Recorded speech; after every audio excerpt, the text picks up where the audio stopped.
Well, preseason coverage is here with coverage presented by Alienware. We're in the U.GG on the U.GG live channel at the Caffeine Studios. If you're watching the VOD, it gives a little bit of context. I'm joined right now by Danan from Golden Guardians, the newly announced general manager, somewhat newly announced, right? Relatively. Is GM your title? Yes. Okay, Yeah, GM. yeah. Well, congratulations on that. Thanks. So let's start off with that, because obviously there's been a bunch of shakeups over at Golden Guardians, but you were like the very first shakeup, I think. So Yes. what's your background, Cloud9? You want to explain a little bit about where you came from and how you ended up here? Yeah, sure. So, ages and ages ago, I was in the Challenger scene, and I kind of worked my way onto Cloud9, handling their Challenger efforts for League of Legends. And then I spent the last 4 years with Cloud9, kind of building out not only, obviously, their academy space, but working with the LCS team, and then ultimately scaling up to work with all of the teams and all of the divisions across to all of the different esports. But recently, about 4 months ago, I stepped away from that. I wanted to get back specifically down into League of Legends and really kind of get a grasp on the LCS again, really directly and in person. And so I jumped on the opportunity to work with Hunter and everyone at Golden Guardians. Yeah, I'd heard about this. Like it was interesting to me that you had such a desire to return to League. I mean, I love League, but it's interesting that was such like a big goal for you. Mm-hmm. Why League of Legends? So it's kind of weird. Aspiration-wise, I really wanted to try to example dominance across whatever I was doing within esports. And weirdly enough, 2018 was just such a successful year for us when I was at Cloud9, that I kind of started checking a lot of boxes very quickly. Obviously, we won the Boston Major, which was massive, and that was one of those we have to really scale into this one, and it just kind of ended up happening a bit sooner than expected. And at the same time, it happened on the flip side with Overwatch League. We go through the inaugural season, and we walk away as champions there. And so I kind of at that point was reassessing kind of where I wanted to go and what I wanted to do in esports more holistically, not even specifically Cloud9, because I really, really wanted to continue that trend, and I wasn't feeling motivated. I wasn't driven by the thought of going after that second major or just going for Overwatch League Season 2, and I really kept pulling myself back to the same thought process of I really didn't actually establish the dominance I wanted to in League of Legends. I really wanted to do what I could at Cloud9, but ultimately we were just so big and we were scaling so fast, and we needed to do so much more than just League of Legends that I ended up in a position where I was kind of spread, not necessarily too thin, but just so wide that I didn't feel like I was having that direct one-to-one relationship with a League of Legends team in a way that I could impact like I was feeling like I had with the other rosters. And so I ended up spinning back and saying, hey, let's try to let's chase a League of Legends World Championship. Yeah. Now, no disrespect to the organization, but a lot of people would say, okay, so you wanted to be dominant in League of Legends and you wanted to chase a championship, and you decided to go to Golden Guardians, who got in 10th place both splits previously. Why Golden Guardians? So Golden Guardians, what was really nice going in was obviously up front they were really clear on kind of what had happened. It didn't seem like this was weird obfuscation about why they were where they were and kind of the decisions that led there. It was pretty clear, this is what happened, this is what happened, this is what happened. Clear, full accounting of that process, and it was pretty clear that there's really not that many leaps and bounds to make to find that success. I think, obviously, you saw a couple years ago Immortals very quickly rise to where they were in the LCS, and I don't feel like we're just massively leaps and bounds ahead of kind of the state of the league itself and the teams. So I'm pretty confident that you can take the basic infrastructure and the support that a company like the Golden State Warriors, a team like the Golden State Warriors has, and then apply it with the appropriate staff and the appropriate players, and very quickly still scale into being very competitive, especially domestically, but internationally too. Now, you say support that a team like that has, or an organization like that has. I feel like it often, especially last year, looks as though support is usually best deployed as just cash. Right? Because I mean, Steve, it could be argued Steve bought himself a spring and a summer finals with the amount of money that he dumped in to get all these star players. Do you think that that's what needs to happen? Because sometimes I worry that the support of an organization, like it really does just come down to like spending the most to get the best, you know. No, what's interesting about Golden State, the Golden Guardians, our relationship is that it's really not necessarily about like who can provide financially. I think almost every team in the league right now has the capacity to provide at a very high level on the financial side. But what Golden State provides that I value, that I could really see as like a difference between like the startup that was Cloud9 where I was at, is all of those like really base layers of administrative side, finance, legal, being able to like work with, like a very professional, very high level, very prompt team that handles, basketball level operations with regards to the NBA. Being able to lean on that day to day actually gives me so much more space to actually kind of tackle the things I want to tackle, where I felt like we weren't really in that position. Cloud9, we were constantly trying to expand. We're like quite literally building our social, our content, our finance, our legal, our marketing, our sales divisions. Every day was a process of expanding, and with Golden Guardians and the Golden State Warriors, we're still doing bits and pieces of that, but my role as general manager, I'm able to slot in and lean on all this already established infrastructure without the stress of trying to like navigate and understand and help build. Yeah. It's a little rare that somebody says, I'm really excited to join a company because of their legal and finance teams. Like, that's not something that people generally are super hyped about. So we've covered your decision to join. One of joining you right before the roster got built is Anero. Everybody I know calls him Nick now, so I feel like Nick Anero for those that are watching. Were you involved at all in picking him up as a coach?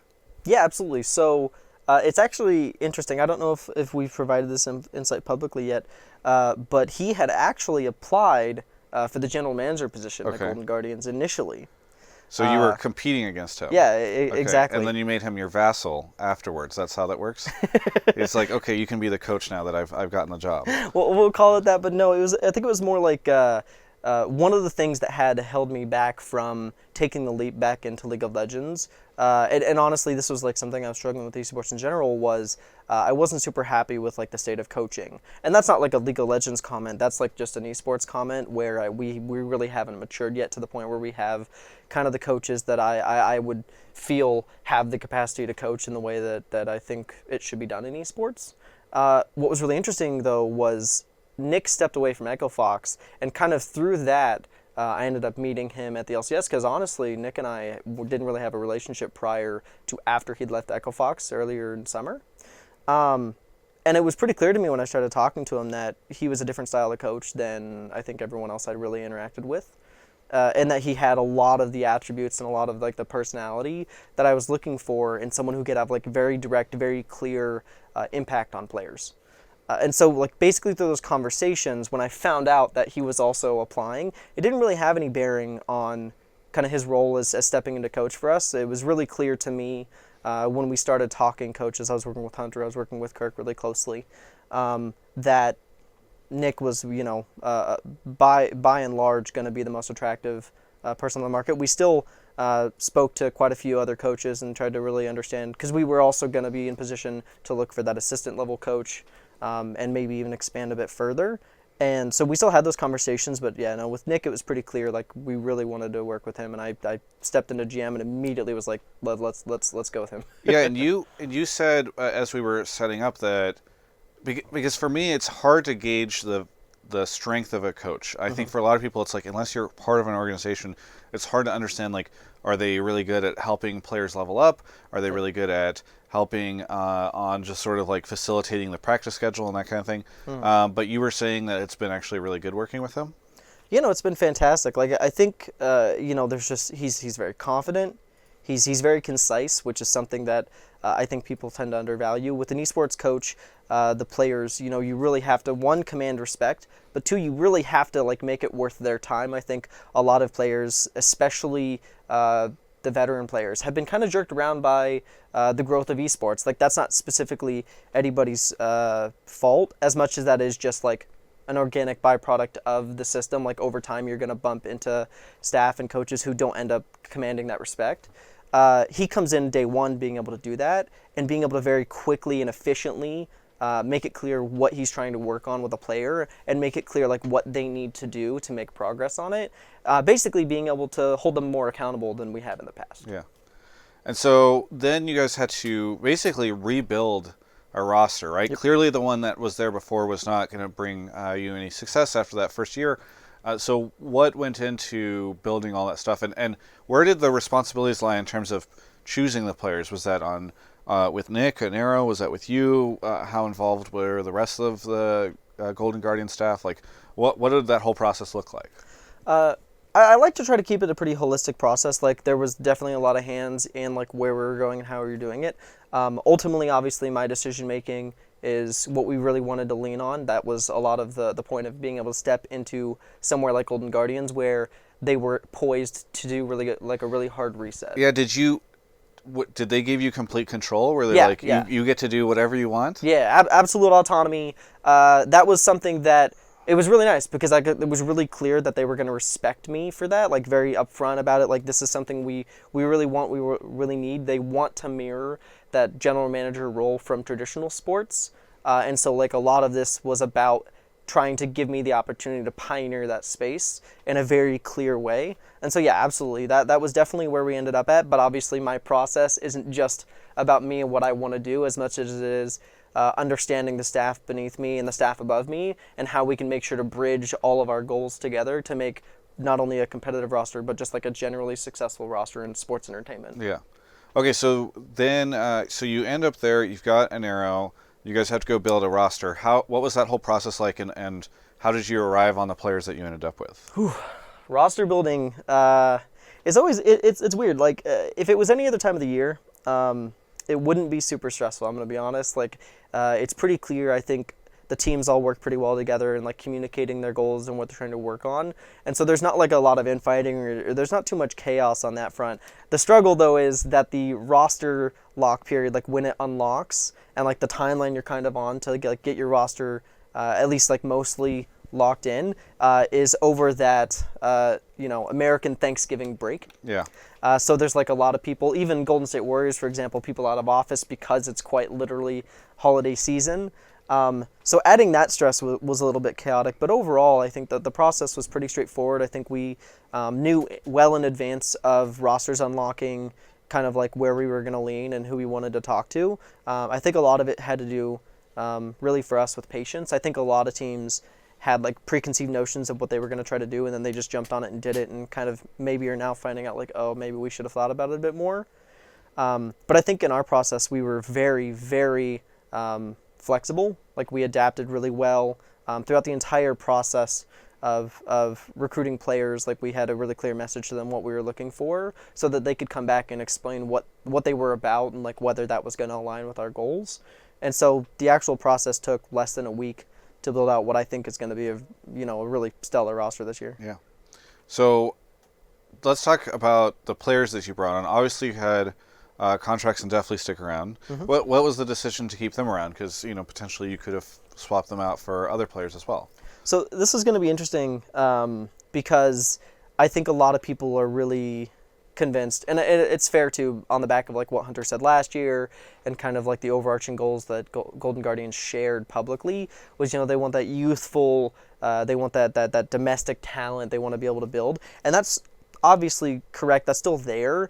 But for me specifically, this was actually kind of leaning on something I'm comfortable with. These are both players that actually were very, very integrated on this in the system I was at Cloud9. Obviously, we found a lot of success with Juan, and ultimately, like revisiting that opportunity is huge for me. And at the same time, with Matthew, I'm not sure if a lot of people are still aware, but the original like C9C sub roster. So there was like the main roster. And then there was like the high lemon balls roster that was playing Challenger with contracts before his scaling, and then even below that there was another roster that we used kind of for internal scrims. So that was Licorice, that was like Grig, that was DeMonte, and then obviously Deathly, and of course Zazel. Like all these players that ultimately found success in the LCS. Really, keeping Matthew was about being able to lean on a relationship that we already had. You're talking about Deathly. Yes. When you say that, yeah. Sorry, Matthew, Deathly. leaning on a relationship that we already had, and a player that I was already very confident in prior. And our him moving on from Cloud9 was not a product of inability to play or compete. I think it was really like Cloud9, we were very comfortable with Sneaky, and we weren't in position to make a transition towards Deftly, but now obviously I'm in a great position to work with it. Okay, so then you filled out the rest of the lanes. So if you want to take me through the other 3 players, would love to hear sort of what the reasoning was there. Okay. Kind of in the order of actually like kind of where we ended up landing. Starting in the top lane, Kevin, honestly, that was probably I only needed a 2-minute conversation with Kevin to be absolutely unequivocally sold on working with him. What was the 2-minute conversation?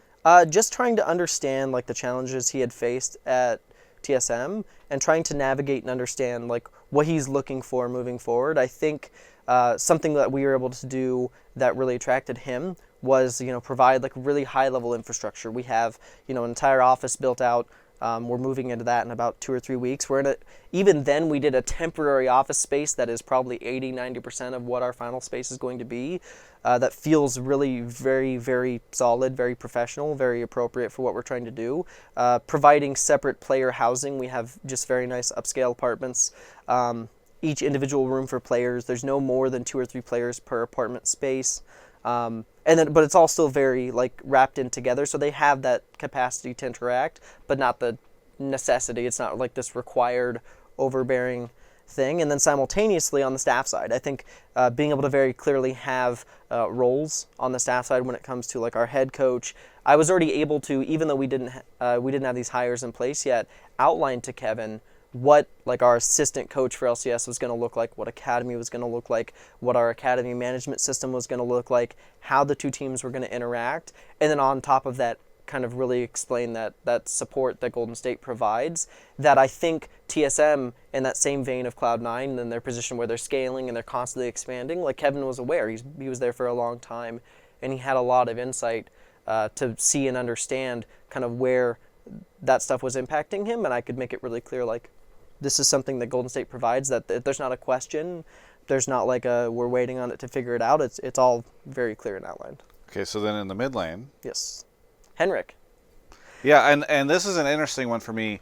I have faced a great deal of flame online because I've argued that it feels very similar to the High pickup last year, and everyone always gets hung up and they say High and Froggen are completely different players, but I just meant in terms of the strategy, there's like this sort of aged mid laner, not necessarily in terms of physical age, but in terms of just like duration in the league system, and can that person still maintain? Now, I interviewed Froggen, and he said that he was 100% able to do that, but it was just an interesting pickup because it seemed very similar to me to the High one from last year. Yeah, no, I can see where you feel that way, and I think you're right and you're wrong in some of those cases.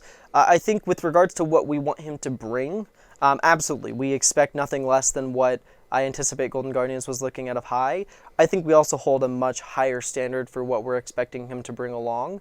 And to be quite honest, like I don't want to tease too far into it, but he's actually over providing. It is a fantastic pickup, hands down, one of the hopefully best decisions I've made in my career.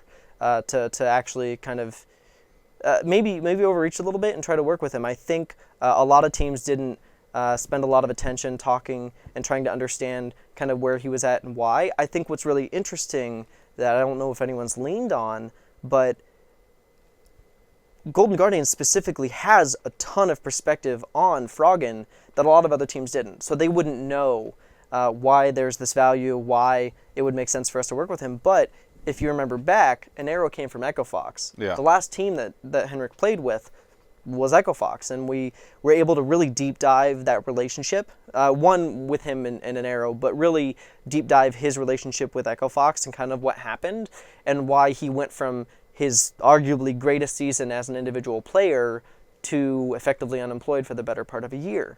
And because of all of that perspective we already had, it expanded our conversation, I think, a lot more than a lot of other teams who may have been talking to him, to the point that it was really clear, oh, well, he's in his prime. I think the games we're seeing right now in scrims are some of the most impressive League of Legends I've honestly seen. Like, he's definitely his peak right now. Wow, that's awesome. I mean, it's really exciting to hear because I think for a lot of people, it's like it's just neat to hear that there's going to be another competitive mid laner joining the fray as we see Niski come in and others. Yep. And then you have Ole in the bot lane support position. Yep. I'm a little worried that Ole, because I know that Froggen and Hanser are both really strong, dominant personalities. Ole seemed to have a bit of a struggle with that on the Team Liquid side, or at least that was the perception. So I'm kind of curious, like, why Ole and how have things been going so far with him? I think when it comes to Jusung, like that Ole, Yeah. I think a lot of the focus for like what we were looking at of our bot lane is trying to like really enable Matthew, enable definitely. I think Matt struggled to do that last year through no fault of his own. I think they were both trying to navigate and understand what that relationship was going to be, and ultimately it fell to the wayside on the back of High and Juan and Lurlo and kind of the chaos that was going on with the rest of Golden Guardians throughout the year. With regards to Ole specifically, I think what he really brings is just clear, like, just outward confidence in what he wants to do. I think at Liquid he was very much in position where he had a lot of ideas and he had a lot of concepts of how he wanted to execute on a bot lane and how he wanted to help enable Peter. And ultimately, he didn't really get to explore all of that. I think when you had kind of the setup they had with the focus on where they had it, he ended up being effectively playing very consistent second fiddle, one to Peter, but two to like overarchingly what the roster was going to do as a team. And obviously the Golden Guardians were able to really provide him a voice. You put him with a player like Matthew who's looking for that guidance, who really wants to like help build and navigate and understand bot lane as a concept. And so it's really cool to see that relationship starting to build, and then simultaneously speaking to like his relationship with Henrik and Kevin.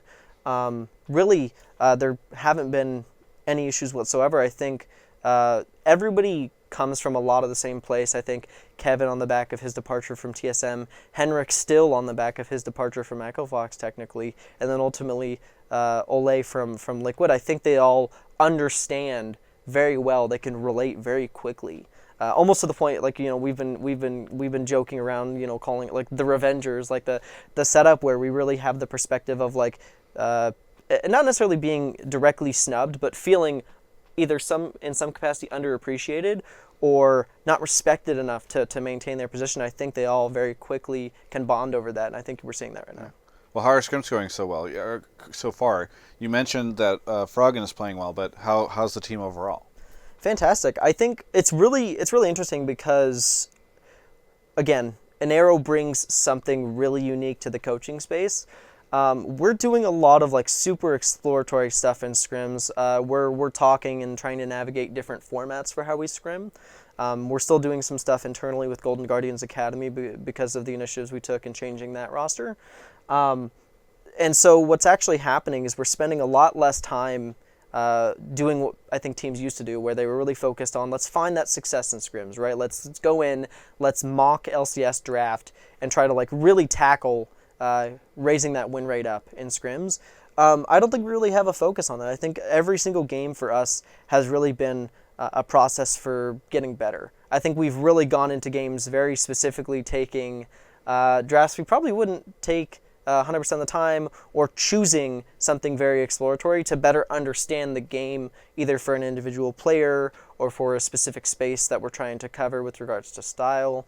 But what's interesting about that, when I say that we're being very exploratory and we're kind of off the cuff sometimes, is that we're still finding that success in the win rate. I think taking that stress off and saying we don't need to win scrims, we don't need to worry about it, we need to get better at the game, it's helping us scale and grow really, really fast to the point that we're finding success in scrims anyways. Yeah. How well do you think the team is going to do out the gate? Out the gate, top 5. That would be the easiest standard to set right now. I don't think that's really a question. Hopefully by the end of the first half of the split, we're like pretty clearly scaling into a top 3 team. Like I'm pretty confident. Okay, that's great. I mean, I'm excited to see something like that happen, just because I think it would be such a fun story for fans to see Golden Guardians like reemerge triumphantly after the postseason. Do Yeah, what do you think is really? Is it just the format? Is it just a combination of the players and their skills as well as the sort of scrimming format and coaching changes that Anera's bringing that's allowing you guys to find the success you have so far? Is any part of it like the other teams maybe are looking a little wishy-washy? I mean, I don't know who you've been scrimming, but like Optic, I know obviously didn't. There were rumored visa issues around Crown getting in, so I'm just kind of curious, like what do you think is really leading you guys to the success that you're having right now? I think it's a little bit of everything. I think obviously infrastructure I already poked at, staff I've already spoken on, the players individually. I can't stress enough the value of having a quality academy roster. I think a lot of teams put that as like on the back burner this year, especially on the back of like what they were able to do last year with it. So our ability to focus and still build out that academy space while simultaneously having fantastic infrastructure, while having a really good work-life balance for all of our players and helping work them through that, I think all of those things contribute to our success. The last thing I guess I would speak to, and I've already kind of spoken on it, but I really, really want to make the point that I think on the staff side we are just so unique. Just structure-wise, kind of the roles, everyone's held very accountable for their space, and it's very clearly outlined what they're meant to do day to day. And I think we've done a really good job not only setting that up, but painting that picture for our players so they can lean on it, so they can learn and understand how to work with our system to get better. So it's not just a process of us trying to force them to get better as much as it is us being in position to enable them to get better. You mentioned the office. Does that mean that there will no longer be like a team house situation? All the players just doing their own thing?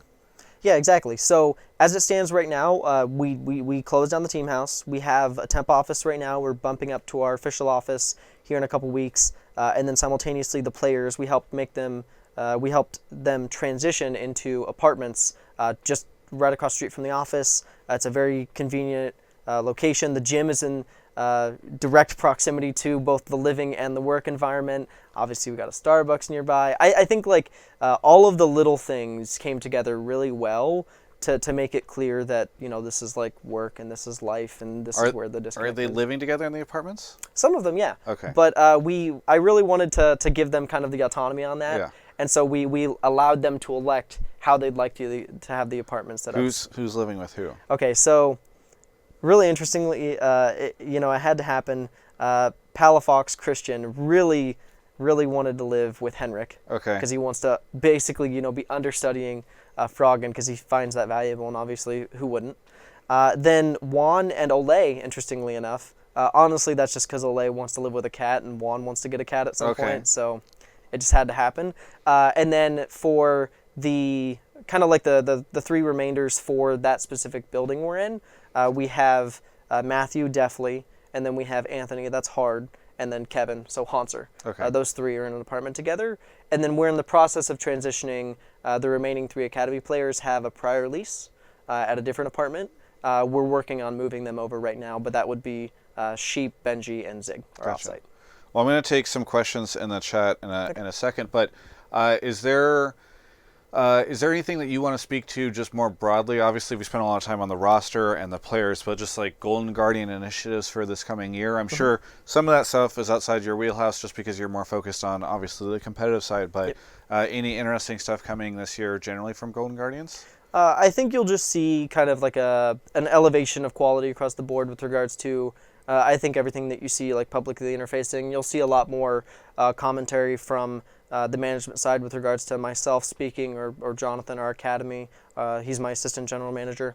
And then also maybe a bit more insight from our coaching staff. Like we really want to be clear and appropriately like conveying the message that we want. Like we want our players to be able to speak very clearly about what they're doing and why, and example their talent not only to our players but obviously to the public. And then on the corporate side, we're still expanding the content division.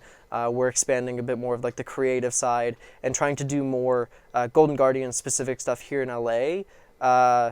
so that'll be nice because we'll still lean on like Oakland and we'll lean on Golden State proper, but we're obviously going to be building on initiatives with the new office, trying to expand and do some cool stuff here in LA. Secretions in the chat was asking, is the academy team going to be practicing offsite or like at the offices, or what's the Oh no, plan there? they're definitely on site. They're in the temp space right now. They actually got the more generous space over the LCS team, just due to how we wanted to kind of set up some of the review space. But when we move up even to the permanent space, they have a pretty generously sized space for themselves. We really want to try to mirror and provide the same level of support for our academy division as our LCS division. And realistically, we have a really clear ebb and flow between the two spaces to the point that they ultimately feel like they're effectively in the same position. Seagull in the chat says, Danan, who do you think is the dark horse of the LCS this year? I would imagine us. You know, obviously, it's a really hard read for a lot of fans on the outside. I've never been a super public face as it is.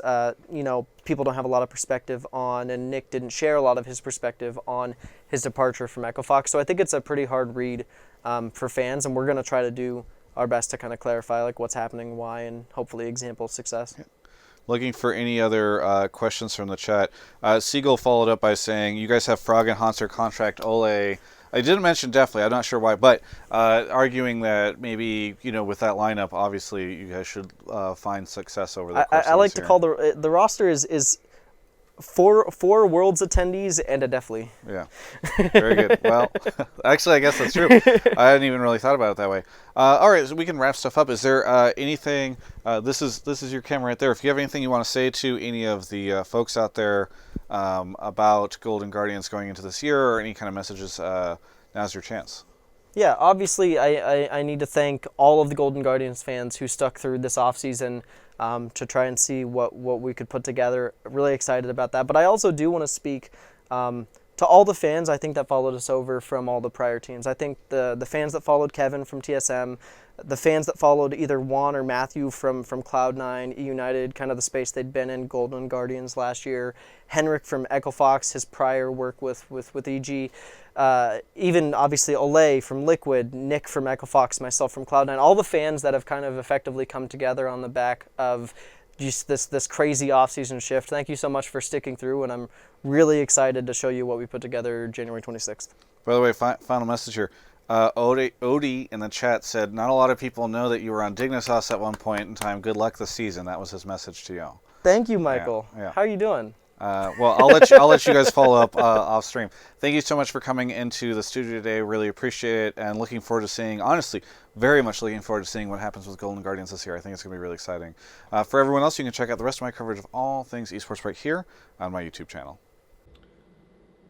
As I sit here next to a plushie for a creature that doesn't exist and only exists on the ARAM map and also Nexus Blitz now, I'm thinking about how much content there's coming to this channel in just a little bit. Actually, it's already hitting. Preseason is here. You got these interviews. You've got player interviews. I've got my award show. We've got Hotline League backup. There's so much stuff happening. And by the way, a ton of it, basically all of it, sponsored by Alienware. Thank you so much, Alienware. You can check out their link in the description to go check out some of the cool stuff. They announced a whole bunch of cool stuff during CES. They make so much of this stuff possible. And I also want to thank you guys for watching all of it. If you haven't yet, please subscribe to the YouTube channel because it's how I evaluate my self-worth. And whenever that number is not high enough, I go into a deep depression. So thanks so much for watching, and we'll catch you next time.